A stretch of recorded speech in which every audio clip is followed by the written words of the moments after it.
2025년 대비 승마지도자 마학 핵심정리 9부를 시작하겠습니다. 말의 영양과 사양, 영양소와 대사 부분입니다. 단백질은 탄소, 수소, 산소 이외에 질소, 유황이 포함됩니다. 또 질소가 시험에 나왔고요. 아미노산 분해 과정에 생성된 암모니아는 체내 독성을 가지기 때문에 간에서 요소로 합성되어 배출이 됩니다. 흡수된 포도당의 일부는 간이나 글리코겐으로 저장되어 심한 운동 시에 비상에너지로 활용되겠습니다. 말의 영양과 사양, 지방입니다. 지방은 탄수화물이나 단백질에 비해 열량이 높습니다. 말의 주요 에너지원은 탄수화물이고 탄수화물에서 지방을 합성할 수 있기 때문에 지방이 에너지 공급을 위한 필수 영양소는 아닙니다. 사료의 지방은 지용성 비타민 A, D, E, K의 공급원이며 흡수를 용이하게 합니다. 리놀레산, 리놀렌산, 아라키돈산은 동물체 내에서 합성할 수 없기 때문에 필수 지방산으로 분류합니다. 아라키돈산은 리놀레산에서 합성할 수 있기 때문에 사료에 리놀레산이 풍부하다면 아라키돈산은 필수 지방산이 아닙니다.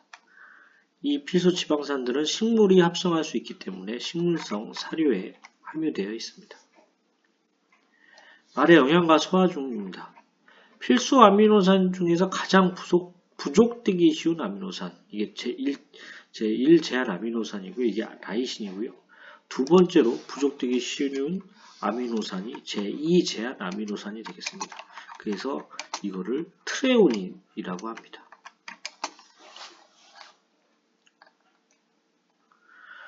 포도당의 생체 에너지 생산과 생산과 저장 과정. 흡수된 포도당의 일부는 간이나 근육의 글리코겐으로 저장되어 심한 운동 시에 비상 에너지로 활동됩니다. 포도당은 각 조직으로 보내져 ATP 생산에 이용되는데 포도당 한 분자는 분해 과정을 거치면서 38몰의 ATP를 생성합니다. 전부는 말이 직접 분비하는 소화 효소에 의해 소장에서 포도당으로 분해 흡수됩니다. 말의 에너지 소모량보다 탄수화물 섭취량이 많을 경우 포도당은 지방으로 전환되어 축적 저장됩니다.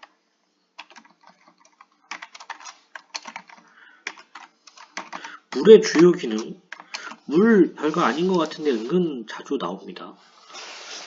체내 생화학 반응과 용매, 영양소의 소화, 흡수 운동, 노폐물 배설, 체액 분비, 체온 조절 등 향상성 유지,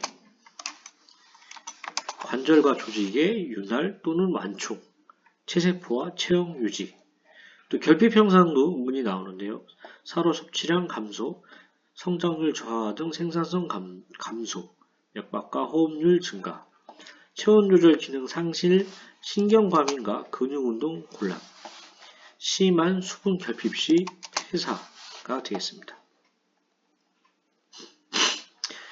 말의 영양과 사용 중의 비타민입니다. 비타민은 단백질, 지방, 탄수화물 대사의 조효소로서 도와주는 효소다. 이렇게 생각하시면 될 것 같아요.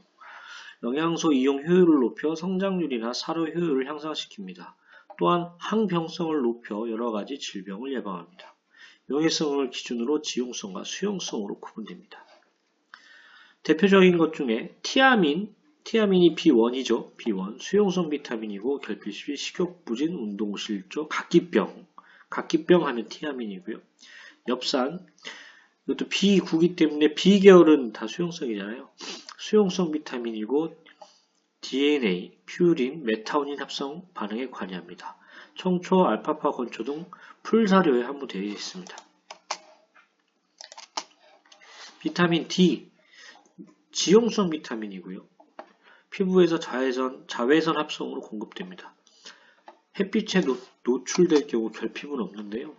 구루병, 성장지연, 칼슘과 인의 흡수를 촉진합니다. 제가 몇 번 말씀드렸는데 비타민 C 계열하고 비타민 B 그룹, 그러니까 비타민 C와 비타민 B 그룹은 수용성이고요. 나머지는 지용성으로 보시면 됩니다. 의외로 수용성과 지용성을 구별할 줄 알면 풀 수 있는 문제들이 많이 있어요. 지용성 비타민의 기능과 결핍. 지용성 비타민은 지방처럼 탄소, 수소, 산소로만 구성이 됩니다. 지방류나 유기용매에는 녹지만 물에는 녹지 않죠. 지용성 비타민은 식물체에서 비타민 전구물질 형태로 존재하고 동물이 섭취하여 비타민으로 전변됩니다. 지용성 비타민은 체내에서 지방과 함께 저장될 수 있고요. 단기간 지용성 비타민이 부족한 사료를 공급하더라도 결핍증이 바로 나타나지는 않습니다. 단 수용성 비타민은 체내에서 저장되지 못하고 오줌으로 다 배출이 되기 때문에 매일 필요한 만큼 섭취가 돼야 됩니다. 비타민 D, 햇빛의 노출 시 자외선 조사에 의해 피부에서 합성됩니다.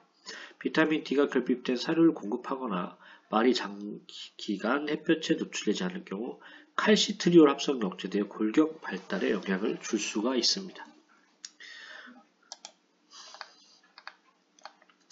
무기물의 특성. 무기물은 체내에서 합성될 수도 없고 분해되지도 않는 영양소로서 광물질, 미네랄 또는 회분 등으로 불리기도 합니다. 다량광 물질과 미량광 물질이 있는데요. 다량광 물질이 뭐뭐뭐뭐 있다를 물어보는 문제가 있었습니다. 황이 미량광 물질은 막 이렇게 해갖고 보기를 냈는데 황은 다량광 물질에 해당하기 때문에 틀린 걸로 이렇게 문제가 나온 적이 있어요. 그래서 다량광 물질은 칼슘, 인, 마그네슘, 나트륨, 염소, 칼륨, 황. 미량광 물질은 망간, 철, 구리, 코발트, 요오드, 아연, 불소, 셀레늄, 몰리브덴, 비소 이런 것들이 있습니다. 무기물은 체액의 구성성분으로 산염기의 균형 등을 조절하며 효소의 구성성분이나 활성제 역할도 합니다. 무기물의 일반적 기능으로서 골격 구조물로 동물체를 지지하는 경조직의 구성성분, 근육, 소화장기 등 연조직을 구성하는 단백질이나 지방 같은 조직의 구성성분, 체액의 구성성분으로 산과 염기의 균형 조절, 효소의 구성성분이나 활성제 역할. 무기물의 특성, 일반적으로 화분가 초지보다는 두가 초지가 칼슘 함량이 더 높고요. 칼슘과 인은 동물체에 함유되어 있는 무기물의 70% 이상을 차지합니다. 요구량 이상의 미량광 물질을 섭취할 경우 중독증 또는 과다증이 발생을 할 수 있습니다. 주요 미량광 물질의 기능과 결핍증. 셀레늄 하면 항산화를 생각하셔야 돼요. 글루타티온, 과산화 효소의 구성성분으로 해독 및 항산화 작용. 요오드는 갑상선 이렇게 많이 생각하시죠? 갑상선 관련 질병 앓고 계신 분들 보면 요오드 관련돼서 이렇게 있어서 갑상선 하면 요오드 생각하시면 됩니다. 갑상선 호르몬 티톡신과 트리도티노닌의 구성성분으로 기초대사를 유지하고 성장 촉진 등에 관여합니다. 결핍 시 갑상선종이 발생하고요. 구리, 여러 효소의 보조인자로 작용하며 콜라겐과 엘라스틴 합성을 촉진해 뼈 형성과 결체 조직 유지에 관여합니다. 케라틴 합성에 관여해 부족 시 털 성장 저하와 탈색, 철분을 동원하여 빈혈증을 예방합니다. 어쨌든 콜라겐, 엘라스틴, 케라틴 나오면 구리다. 코발트, 대장 미생물의 비타민 B12 합성에 필요합니다. 결핍증 보고 없습니다. 코발트는 잘 안 나오는 것 같아요. 아연, 소화장기, 생식기, 털 등의 상피 조직의 함유, 여러 효소의 보조인자로 DNA와 RNA 합성에 관여, 결핍 시 피부 각질화, 성장 저하, 털이 거칠어짐. 철, 헤모글로빈과 미오글로빈의 구성성분으로 산소 운반, 사이토크롬의 구성성분으로 세포 호흡에 관여, 토양을 통해 섭취 가능하며 결핍 시 빈혈증. 망간, 여러 효소의 보조인자로 단백질, 탄수화물, 지방 대사에 관여, 결핍 시 성장 저하, 성성숙 지연, 번식 능력 저하, 뼈 발육 이상. 망간은 어떻게 좀 번식과 관련된 부분에 문제가 되고요. 영양소와 대사, 비타민도 이렇게 나오고 단백질 하나 껴가지고 이렇게 문제가 나오기도 합니다. 비타민 A, 시력 유지 및 야맹증 예방, 결핍 시 성장 지연, 골격 발달 이상, 거친 피부, 번식 능력 저하 이런 것들이 있고요. 비타민 K는 결핍 시 혈액 공고 지연과 출혈과 관련이 됩니다. 비타민 E, 토코페롤은 가장 높은 비타민 E의 활성력인데 체내에서 가장 강력한 항산화 작용으로 자유기를 제거합니다. 적혈구 보존과 세포호흡이 필수적이고요. 결핍 시 백색 근육증, 번식 능력 저하 등이 있고요.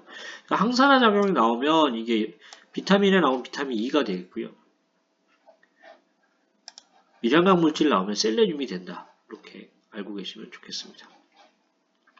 단백질, 면역, 면역글로불린 항체, 성장 호르몬, 결핍 시 식욕 부진, 빈혈, 마유 생산량 감소나 마유 생산량 및 효소나 호르몬 합성 감소가 일어납니다. 기타 다량각 물질, 다량각 물질로 황함유 아미노산, 비타민, 호르몬, 헤파린, 코엔자임 A 같은 유기물의 구성성분으로 주요한 역할을 합니다.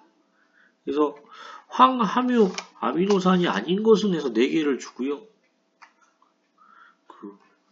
시스타인, 시스테인, 메티오닌, 트립토판 이렇게 4개를 주고 황함유 아미노산이 아닌 것은 이런 문제가 난 적이 있어요.